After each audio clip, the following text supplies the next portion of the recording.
Stop right now, not just with your body, with your entire being. I don't want your ears. I want your attention. Because what I am about to share with you is not just another feel good, pump you up talk. It is about transformation, a real, lasting, irreversible change. And it all begins with a truth that most people spend their life avoiding. You are completely and utterly alone on the journey of becoming who you are meant to be. And that is not a tragedy. That's your superpower. Right now, millions of people are waiting. They're waiting for permission. They're waiting for motivation, waiting for a miracle to show up like a package from the Amazon or Prime or Temu or whatever. But courage doesn't come with free shipment. It's not dropped off at your doorstep. You have to go out and earn it.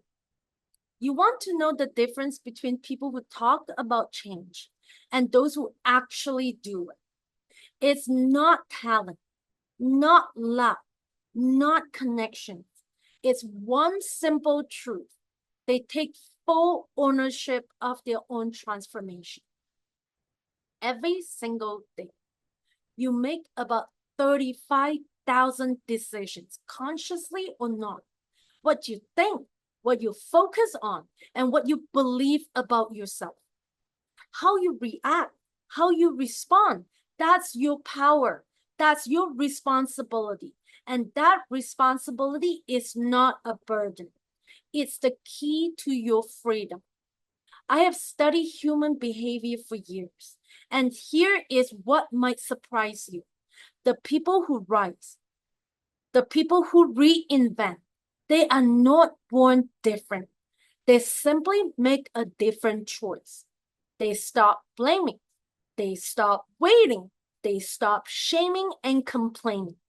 They claim their role as the author of their own life. But here's where most people get stuck. They don't realize they are choosing. They think life is happening to them. So they wait. They fool around. They live on an autopilot. Same thought, same habit, same result. And they wonder why nothing changed. So let me wake you up. You are not a victim. You are the architect of your own life.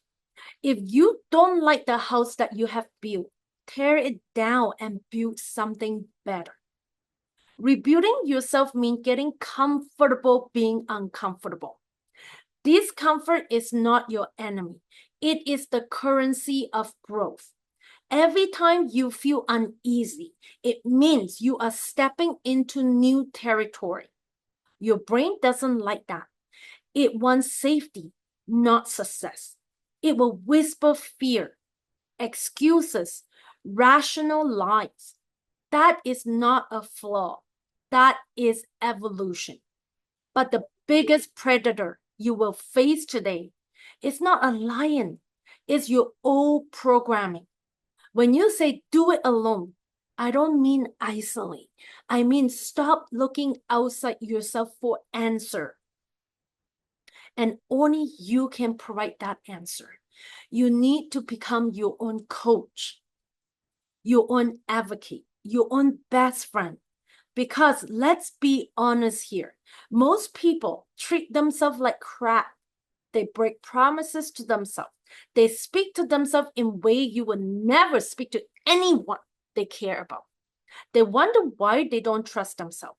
It's because they have withdrawn from their own self-respect account so many times. They are in overdraft. But the good news, you can start depositing that today. Drink the water you say you're going to drink. Take the walk you promise yourself. Read the page. Do the rap. Tiny actions. Repeat it consistently. Rebuild your self-trust. And self-trust, that is the foundations of transformation. Here's another truth. That voice in your head is not you. It's just noise. You are the observer, not the noise itself. Learn to watch it without believing everything it says. Your mind is like a garden. Negativity grows like weeds without effort. But confidence, belief, and clarity, they need to be planted, nurtured, and protected. You cannot change your external world without first mastering your internal one. So think of yourself as the CEO of your life. You are in charge of every department: your body, your mind, your money, your relationship, your purpose, and your health. And if any department is failing, you don't blame, you don't wait, you fix it. So start asking better questions. Not why does this happen to me, but what can I learn? Not why am I not where I am supposed to be? Why am I not where I want to be? But what do I need to do differently? What do I need to change? Better questions create better answer. Better answer create better choice. Better choice create better result. It's not easy, but it's worth. Easy is staying the same. Easy is blaming your past, your parents, your job, your genetic. But you're not here for easy. You're here because you have done being a passenger in your life. You are ready to take the wheel. That decisions to go from passenger to driver is where it all begins. You are not your past. You are not your label. You are not your old story. And yes, if you want to evolve, you are going to have to let some of those go. I'm not a morning person. I am bad with money. I am too shy. Those are not facts. They are rehearsed belief. And belief can be rewritten. Transformation means letting go of who you were to make room for who you are becoming. That future versions of you is not a fantasy. It is already exists within you. You are not building it. You are just revealing it. It's like a sculptor removing everything that's not the statue. So start chipping away what you do not want. The excuses, the fear, the relationship that drain you, the thought patterns that shrink you. These require honesty. No more sugarcoating. No more pretending. You cannot heal what you would not face. You cannot transform what you cannot own. But here's the beauty of radical honesty. It set you free. Yes, it is uncomfortable at first, but not as uncomfortable as living a life that never changed. And once you are honest, the next step is everything. Discipline. Because insight without action is just a motivational hit. Understand without execution is just a mental entertainment. You can have all the awareness in the world, but if you don't translate that awareness into consistent daily action, nothing changes. Discipline is not about being hard on yourself or punishing yourself. Discipline is about loving yourself enough to do what is best for you, even when you don't feel like it. Discipline is about having a clear vision of who you are becoming and that you're willing to make the necessary sacrifice to get there. Most people think discipline is restrictive, but it is actually liberating. When you're disciplined with your time, you have more time for what really matters to you. When you're disciplined with your money, you have more financial freedom. When you're disciplined with your health, you have more energy and vitality.